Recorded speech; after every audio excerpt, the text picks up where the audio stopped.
Okay.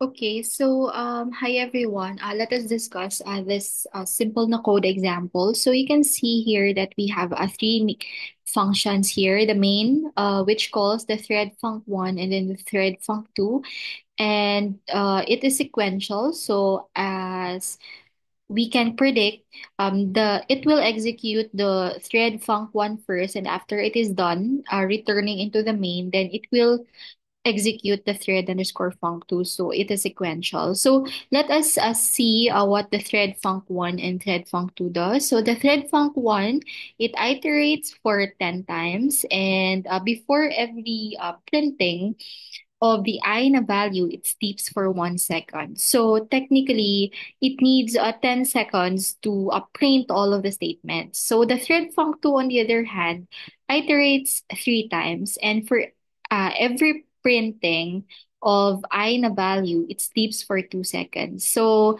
if we can total it, so it needs a total of 6 seconds to finish the thread func2. So essentially, the thread func1 will have to run for 10 seconds, followed by thread func2, which will run for 6 seconds. Now, the thing is, what if this thread func1 and func2 needs more times to iterate? So, like, for example, the thread func1 runs for 1,000 times, the thread func2 runs for 1,000 times as well. So that means na parang double yung need natin na time. So what if these two functions can run concurrently, right? So at the same time. So we can really cut down the amount of times that it's going to run.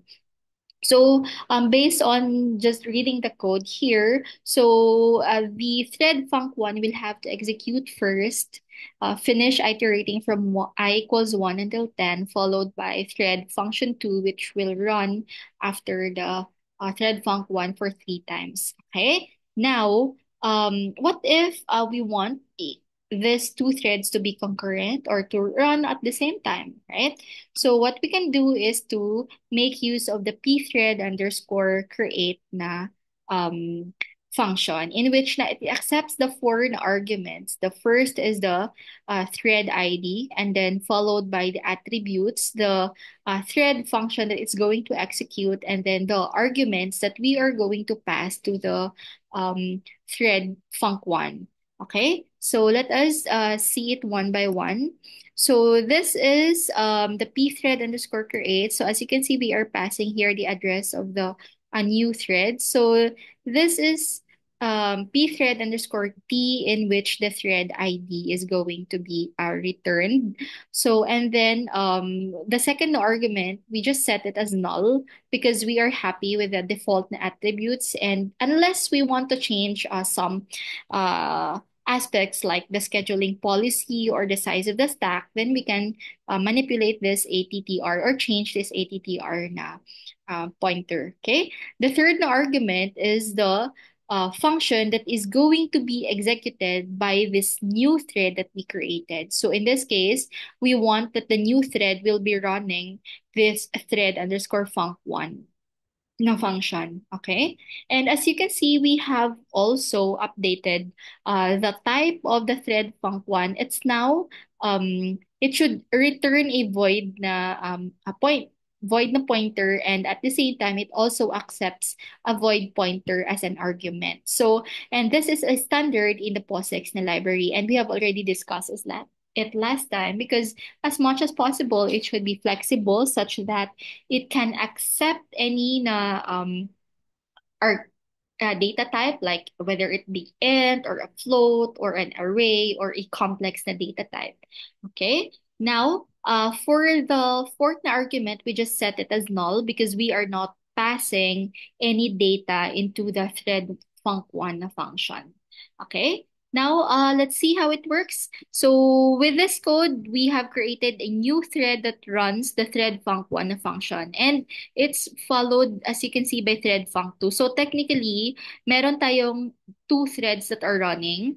The worker thread that we created that runs the thread func1 and is running simultaneously or concurrently with the thread func2, which is being executed in the main thread. So this is what it looks like. So we have, as you can see in the output, uh, they are taking turns in printing. So let's say si thread func 1 I is equal to 1 followed by thread func 2, hindi na siya sequential like before. So, okay? So however, we have a problem here. 'Di ba? This thread func 1 runs 10 times and the thread func 2 runs 3 times, right? So from what we can see here, at the 6th second, 'di ba? Tapos na si ano sa thread func 2. Alright? So tapos na si thread func 2. However, si thread func 2 is running on the main thread. And because and since nauna siyang natapos, prematurely nag-end din yung buong program or nag-end din yung buong process. So hindi siya nag-wait for thread func 1 to finish before the whole program or the whole process finished its execution.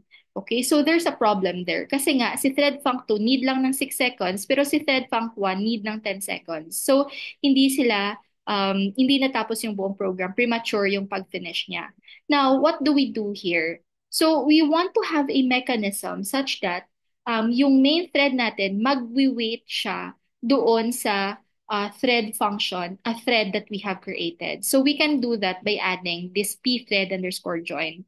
So this pthread underscore join, it has two na arguments. The first one is the thread that we want to wait for, and then the second is the return value of the thread that is we are waiting for. Okay, so with this pthread underscore join, we are waiting for the child thread to finish before we end the or terminate the process. Right? So if we do this, so now these two na threads are running concurrently and hindi na premature na mag-e-end yung program natin.